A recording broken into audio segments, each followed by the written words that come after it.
یو ځل بیا د آفتاب خان سکندر خان د هغوی د پارټۍ د قومي وطن پارټۍ چې څونه ضلعي عهدهداران دي د هغوی او خوشحال خان د هغوی ټولو ملګرو یو جهان مننه. یقینا دا چې د صحافیانو او د سیاستدان ترمنځ دغه ورورولي چې داسې بار بار میټینګز کیږي نو دا به مضبوطیږي او موږ ته به دوی دغه خلو ځلو ډېره پته لګي. یو څو خبرې د سره شاملوم. د سکندر خان زه د مخکې نه فین په دې وجه یم چې زه د ګوجرګړې سره تعلق لرم. مخکې پی کې 26 و بیا 54 شوه، اوس چې دا نو زموږ خلکه عاطف خان ته وړېدلې د پی کې 57 ته. د دوی د ویلیج کونسل هلته یو ملګری و عبید نوم یې او کله دوی سینیر وزیر و او دوی کله کولیشن کې و د 2013 په هغه دا کې نو هغه صرف د ویلیج کونسل هغه وړوکې هغه نایب صدر یا سینیر نایب صدر فل صدر هم نو او هغه له 15 کو شپږ نوکرۍ کړې وې او هغه زما ډېر نږدې ملګری و عبید نامې ده. نو دا زه په سکرین باندې ریکارډ باندې ویلی شم چې دا د دوی هغه هایست دی چې یوازې دوی صرف 400 کې نه په ټوله خیبر پښتونخوا کې چې دی نه کار کړی یو وړوکې ورکر یم چې دی نو غټه کړې ده. نو تاسو داد کو غوښتنه کوو چې واپس هم دغه داسې مشران راشي چې د چا هغه لمنه چې ده نو هغه بالکل پاکه ده په هر سیاستدان باندې چې دی نو هغه باندې داغ لګي. د سوشل میډیا اهمیت حواله سره خبرې کو دا سوشل میډیا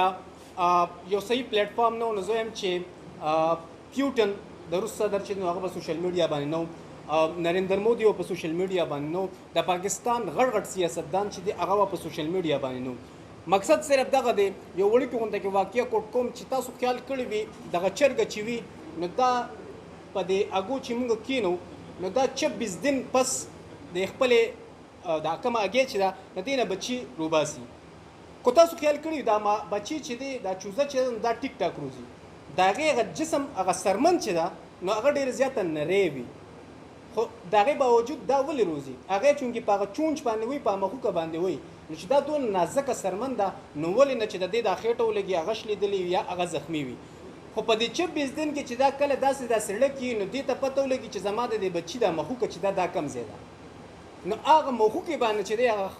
چرګه هغه ګې ټچ کړي هغه ماته شي او بچی ته روزي. نو همدغه شانتې د دې سوشل میډیا اهمیت دی چا چې پیژندلې ده نو دا یو ریولوشن راولي دا د باټې هغه موټو د دې هغه ایم د دې هغه نظریه چې ده هغه عوام ته بوزي د دوی کارکردګي چې ده. زه چې چېرته وړوکی وم نو آفتاب خان هغه د سی ایم توب دور خو موږ هغه ټیم کې نو کله چې دوی وزیر داخله او د مشرف د دور نه هغې نه بیا موږ د خپلو مشرانو د حیات خان خبرې چې دي هغه موږ اورېدلې دي یا د آفتاب خان هغه دور خو موږ لیدلی سکندر خان د دور خو چې دا زموږ د یادو خبره ده نو دغه موږ اورېدلې دي. خو په دې 50-60 سال کې موږ چې دا نه دي اورېدلې چې آفتاب خان یا سکندر خان چې دی نو دوی کرپشن وکړو دوی په منی لانډرینګ کې شو دوی افشور کمپنۍ جوړې کړې نو دغه پیغام دغه ور رسول په سوشل میډیا باندې دا زما په شان د اکټیویسټ د 430 ډېر درانه مشران چې ناستي نو دا د دوی هغه خلک جوړیږي چې داسې مشران چې دي هغه رامخکې کړي. د الف خان بھائی یو پیره بیا یو جهان مننه کوم چې عمر لا موږ دوی نه زده کړه کړې ده او دلته چې څونه مخلي ځلې دي هغې له راغلي یو نو زه دا دعوه لرم چې زموږ په یونین کې الف خان بھائی تاسو ته خو پته ده سکندر خان او آفتاب خان په نوټس کې راولم چې موږ سره رجسټر 250 یوټیوبر دی ټولې کې پی کې